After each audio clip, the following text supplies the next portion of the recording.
Hey, what's up, family? Coming to you with a message, more like a Bible study today from Luke chapter 23. I wanted to share this message with you because God has placed it in my heart to read this chapter and to go through it, break down um, by verse. And I'm going to share as the Lord speaks and what He's been speaking to me. So I hope you can read along, and I thank you for viewing this video ahead of time. All right, we're going to start with Luke chapter 23, verse 1.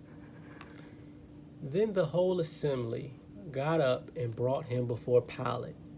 They began to accuse Jesus, asserting, "We found this man misleading and perverting our nation, and forbidding us to pay taxes to Caesar, and claiming that he himself is Christ, the Messiah, the anointed, a king." So Pilate asked him, "Are you the king of the Jews?" And he answered them, "It is as you say." Then Pilate said to the chief priests and the crowd, "I find no guilt in this man." But they answered, insistent, and said, "He stirs up the people to rebel, teaching throughout Judea, starting from Galilee, even as far as in Jerusalem." When Pilate heard it, he asked whether the man was a Galilean, and he learned that he belonged to the jurisdiction of Herod. He sent him to Herod, who was also in Jerusalem at the time. So we're going to stop right there. And as I look at this message, just like Jesus, we face accusations in our lives, and we are always before the judgment seat in a sense. But Christ showed us the way. He didn't deny, he didn't bring defense against himself, even though he was an innocent man. His own people, people who saw him heal and saw him do all these miraculous works, turned against him. And not all of them, because there were people there that sought to free him or speak up for him and claim up all the works that which he did. But the majority went against him.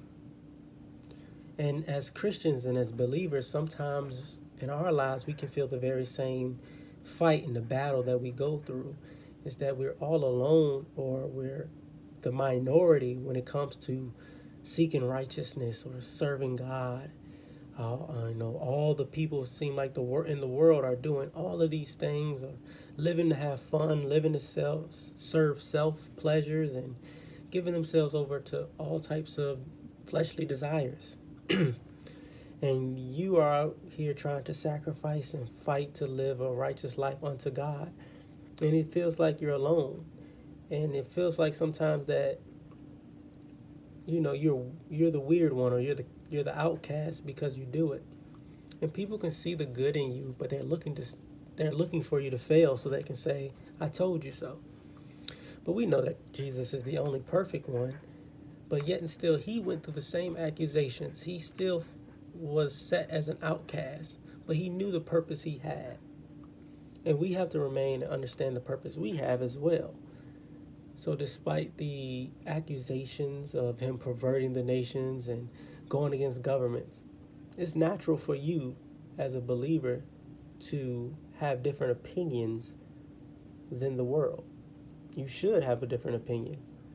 Although we are set to obey laws and things like that, there are things that in our lives and in our faith we're going to disagree with. Not necessarily means that you're standing against it and you've told people not to do something, but in your convictions you may not think that you should vote in a certain way, or that you should pay taxes, or whatever. I'm not saying that's the case, but I'm just using that as an example, saying that you're not always going to agree with the way the world does things. And in that, people are going to criticize you. You think you're holier than thou. You're not perfect. People in the church, they mess up and they do this. You really want to do this, things like that. But I'm telling you right now is that it's okay to be different. And there are going to be people, are you really a Christian? Do you really believe the things that you believe? And your answer is going to be, just as you say. So when we come to the next line, Jesus stood before Herod. When Herod saw Jesus, he was exceedingly pleased. He wanted to see him for a long time because of what he has heard about him, and was hoping to see him do some miraculous signs, even some of the spectacular ones that he's already done. And he questioned him at some length, but Jesus made no reply. The chief priests and the scribes were standing there, continuously accusing him heatedly. And Herod, with his soldiers, after treating him with contempt and mocking and ridiculing him, dressed him in gorgeous robes and sent him back to Pilate. Now that very day, Herod and Pilate became friends with each other. Before this, they had been enemies. See, even your enemies will be friends. It's going to seem like the world is completely against you, that everybody is set against you. They want to see you fail. They want to see you they're going to challenge you. They're going to challenge your faith. Do you really believe what you believe? But what if this temptation happens? What if this happened? If God is so real, pray and say this. Or why he doesn't do that? And you're going to be sitting there and you don't have to answer that question. They want to be entertained by God. A lot of, you live by faith. They live by excitement or the genie in a bottle trip. They want you to rub the lamp and genie, as you wish, you master. That's not God. We know that. And there's going to be people that challenge your faith in that way. Can you prove it? Where's the scientific proof that God exists? Even though there are scientific facts and proof that God exists. But that's another discussion. But I want you to know that it's okay to be challenged. And you don't have to answer them. God is always not going to have you answer every rebuke. And you're going to get mocked and made fun of for your faith. The fact that you want to abstain from sex, or you want to be you appreciate your virginity and you want to give your virginity to God and wait for your husband or your wife, or you choose not to drink or do drugs, or you choose not to party, you're going to be made fun of. They're going to look at you and say, you just a square, whatever. But it's okay because you're not living for the world, you're living for God. He calls you his children. And they're going to ridicule you. But as they become friends for you, it doesn't change the place of what you know. Just because someone doesn't see or understand where you are in your relationship with God, because God hasn't opened their eyes to it, they don't have the same type of enlightenment, don't make you strange. Doesn't mean you have to lessen your knowledge or stoop down to their level to try to make them understand. That's God's work. If God is giving you eyesight to see what is not seen by normal men, don't act blind. If he's giving you the ears to hear the mysteries of heaven, don't act like you've been deaf because everyone else didn't hear it. When Jesus was baptized, Scripture says that there was a voice, the voice of God came and said, "This is my son in whom I'm well pleased."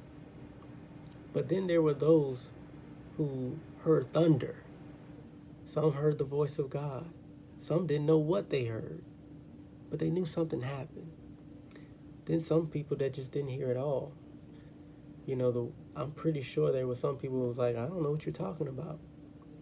But I'm just using that as an example to say, what you experience is your experience. It's a gift from God. Acknowledge it. Live by it. Don't let someone else's beliefs or opinions of your belief hinder your experiences. You may be seen, they may call you crazy. They may ridicule you, laugh at you. Oh, it's not true. You're crazy. But Your word lines up with the word of God, your experiences, and he speaks to you. Seek after him even more, because you're a child of God. With that said, verse 13, Pilate summoned the chief priests and the rulers of the people. And he said to them, you brought this man before me as one who corrupts and incites the people to rebellion. After examining him before you, I have found no guilt in this man regarding the charges which you make against him. Nor has Herod, for he sent him back to us, and indeed he has done nothing to deserve death. Therefore I will punish him and teach him a lesson and release him. Now he was obligated to release to them one prisoner at the feast. But they loudly shouted out together, saying, away with this man, and release Barabbas to us. He was the one who had been thrown into prison for an insurrection that happened in the city for murder.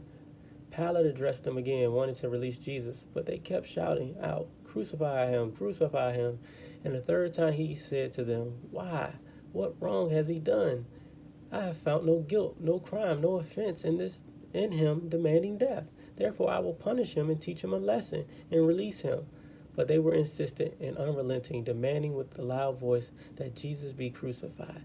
And their voices began to prevail and accomplish their purpose. Pilate pronounced sentence that their demand be granted, and he released the man that they were asking for, who had been thrown into prison for insurrection and murder, but he handed over Jesus to their will. If you cry out for something long enough, you keep doing things that are wrong, your voice may prevail. I'm saying this in the sense of God may give you over to the very thing that you are seeking after or you desiring in your heart. He did no wrong. Jesus did no wrong. There was no fault found in him. But even the men that's in leadership gave into the crowd. We have to be careful with going into the crowd, following the crowd. They knew Jesus did no wrong, but yet and still they asked for a man who was known for his own rebellion, an insurrection that he murdered someone in his rebellion. But they found that Jesus, who did all these great works, was more dangerous than the other man. Of course, we know was the work of the enemy and the work of the enemy on their hearts. But yet I'm saying this because we, like this with the news and a lot of things that are going on, can follow in the same trends and the same crowded mentality where we formulate our ideas and our own opinions and judgments based off of what we hear and what the crowd is doing. Some of those same people in that crowd were the same people, part of the thousands that received bread from Jesus and fish, received healing or saw people be healed, I should say, heard the message, followed him, but yet they still cried out for his death. We have to be careful about these things in our own lives. Even though he wanted to release him, he did things that he knew was wrong because the crowd he hung around with, or because the crowd that was around him. That speaks a message in itself. That you can't do things according to the crowd that's around you. You shouldn't minister that way. You shouldn't live your life. You shouldn't make decisions because of the crowd. Because that always leads to sin. It always leads to you walking against God.